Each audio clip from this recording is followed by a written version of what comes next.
ایک غریب عورت ख्वाजा गरीब नवाज रहमतुल्लाह अलैह से बड़ी अकीदत रखती थी। उसके घर में कुछ रोटियां बनी तो उसने ख्वाजा गरीब नवाज सरकार की बारगाह में मोहब्बत में रोटियां लेकर पहुंच गई। वो रोटियां बहुत कम थी, उसके घर के गुजारे के लिए बहुत कम थी, लेकिन गरीब नवाज से इतनी अकीदत थी कि वो उनकी मोहब्बत में लेकर गई।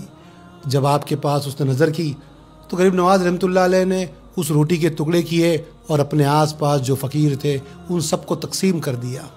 वो औरत अपने घर पे चली गई और जो रोटी उसके घर पे बची हुई थी वो घर वालों ने 3 दिन तक खाई, लेकिन वो ख़त्म ना हुई।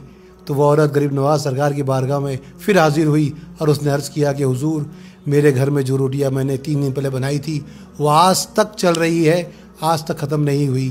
तो गरीब नवाज रहमतुल्लाह अलैह फरमाते हैं कि जो अल्लाह की राह में खर्च करता है उसकी रोज़ी में बरकत हो जाती है, उसका रिस्क कभी कम नहीं होता है। इसलिए अपने आसपास फ़कीरों को, गरीब गुरबाओं को हमेशा पहले दिया करें ताकि आपके रिस्क में बरकत हो।